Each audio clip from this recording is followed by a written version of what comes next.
Hello, പുതിയ വീഡിയോയിലേക്ക് എല്ലാ കൂട്ടുകാർക്കും സ്വാഗതം. ഇന്ന് നമ്മൾ ഉണ്ടാക്കാൻ പോകുന്നത് വെണ്ടയ്ക്ക വെച്ചിട്ട് ഒരു പുളിങ്കറിയാണേ.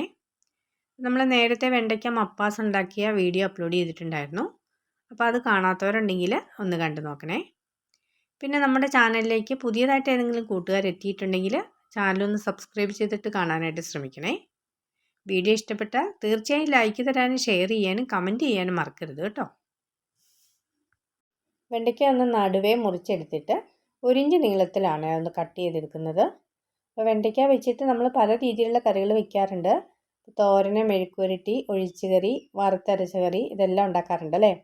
ഇന്ന് നമ്മൾ തേങ്ങ അരയ്ക്കാതെ ഒരു വറുത്തരച്ച പുളിങ്കറിയാണ് ഉണ്ടാക്കാനായിട്ട് പോകുന്നത്. അപ്പോൾ വീഡിയോ ലാസ്റ്റ് വരെ കാണാനായിട്ട് ശ്രമിക്കണേ.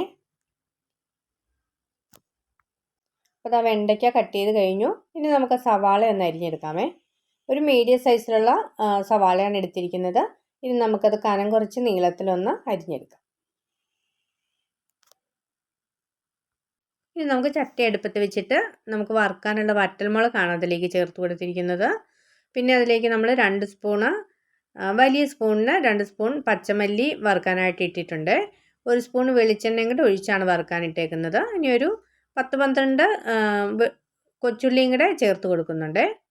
അപ്പോൾ ഇതെല്ലാം കൂടെ നന്നായിട്ടൊന്ന് മൂത്ത് വരുന്നവരെ നമുക്കൊന്ന് വഴറ്റി കൊടുക്കാം.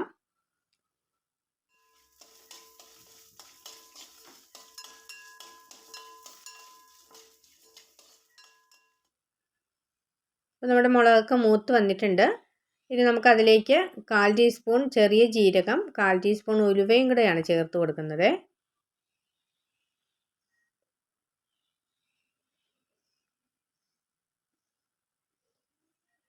ഇതെല്ലാം നന്നായിട്ട് മൂത്ത് വന്നിട്ടുണ്ട്. ഇനി നമുക്ക് ഗ്യാസ് ഓഫ് ചെയ്യാം. അതിൻ്റെ ചൂടൊന്ന് ആറിയതിന് ശേഷം നമുക്കതൊന്ന് നന്നായിട്ട് അരച്ചെടുക്കാം.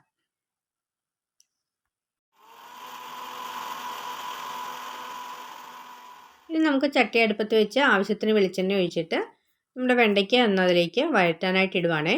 അപ്പോൾ വെണ്ടയ്ക്കയ്ക്ക് നല്ലൊരു വഴുവഴുപ്പുണ്ട്. അതൊന്ന് മാറുന്ന വരെ നമുക്ക് ചെറുതായിട്ടൊന്ന് വഴറ്റിയെടുക്കണം. വെണ്ടയ്ക്ക വഴന്ന് വന്ന് കഴിഞ്ഞപ്പോഴത്തേക്കും തീ ഓഫ് ചെയ്തു. ഇനി അതൊന്ന് കോരി മാറ്റുന്നുണ്ട്.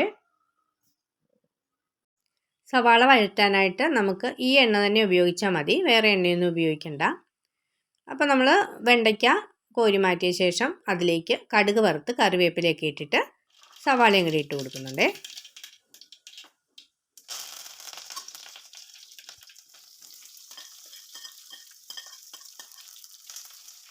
സവാള ബ്രൗൺ കളറൊന്നും ആകണ്ട, നമുക്ക് ചെറുതായിട്ടൊന്ന് വെന്ത് വഴന്ന് വന്നാൽ മതി.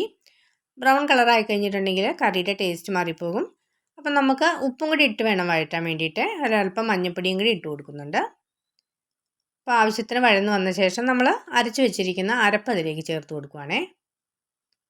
അപ്പം മിക്സിയുടെ ജാറും കൂടി ഒന്ന് കഴുകി ഒഴിക്കാം. ഇനി നമുക്കതിലേക്ക് പിഴുപുളി ചേർത്ത് കൊടുക്കാം. വാളൻപുളിയാണ് പിഴുപുളി എന്ന് പറയുന്നത്. അപ്പോൾ നമുക്ക് വെള്ളം പോരെന്ന് തോന്നിക്കഴിഞ്ഞാൽ കുറച്ച് വെള്ളം കൂടെ ചേർത്ത് കൊടുക്കാം. ഇനി നമുക്ക് വഴറ്റി വെച്ചിരിക്കുന്ന വെണ്ടയ്ക്ക അതിലേക്ക് ചേർത്ത് കൊടുക്കാം.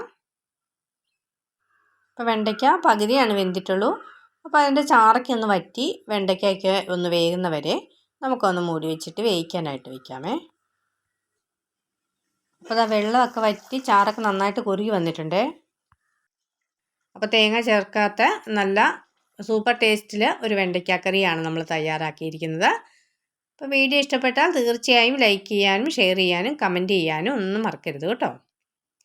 നമ്മുടെ ചാനൽ സബ്സ്ക്രൈബ് ചെയ്തിട്ട് നമ്മുടെ വീഡിയോസൊക്കെ കാണണം.